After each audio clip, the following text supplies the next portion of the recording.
So we want to evaluate the limit as x approach 1, x minus 1 over square root of x minus 1.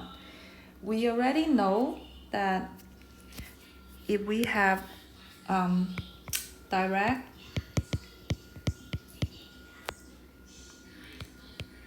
substitution, we have square root of 1 minus 1, which is 0 in the denominator. So that wouldn't work.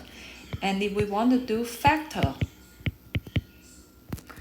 there is a way, but I will not, I maybe show it at the end of the video, how to do the factoring, okay? But so far, it seems that we couldn't factor. So we will look for, the third idea is conjugate. And again, that's why we learn about conjugate in pre-calculus, mainly to rationalize the denominator.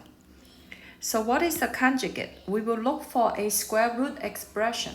And in this case, we have square root of x minus 1. We will need to multiply the top and bottom by its conjugate. So it's square root of x plus 1. Okay, so multiply top and bottom by square root of x plus 1.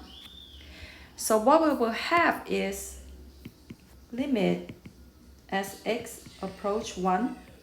Now in the top, we do not want to do anything because our main goal is to get rid of the 0 denominator.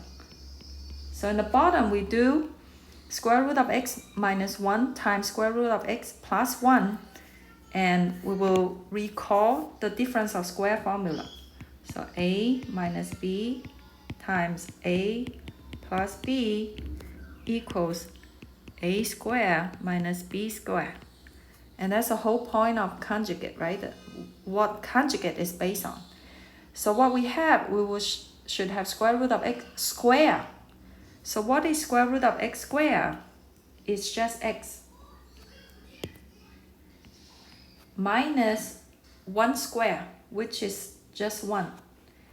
Now notice we have x minus 1 in the denominator and the numerator, so they cancel.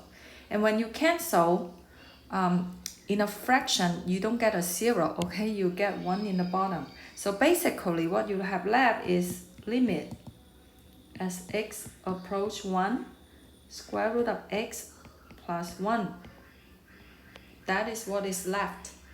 So then we can do direct substitution, right? So substitute x equals 1 into the expression. We have square root of 1 plus 1, which is 2.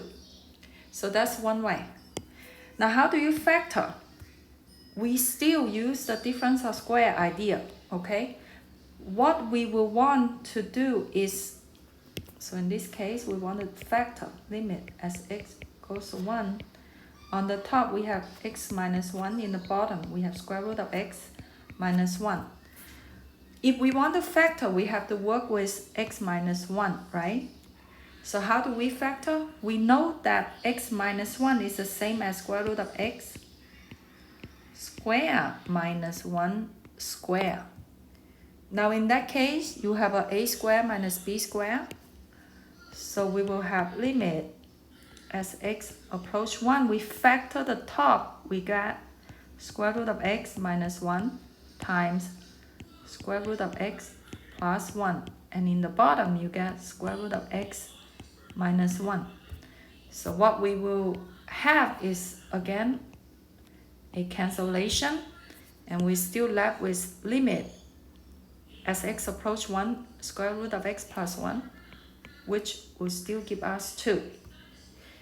And if you are in a real world situation and you forgot how to do this, what I would suggest you to do is at least use a calculator, right? You plug in x equals not 0.9, because that's not close to 1, not close enough. You need to do many digits, right?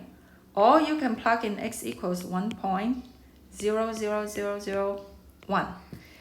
Then you'll be able to see, okay, this limit looks like a number.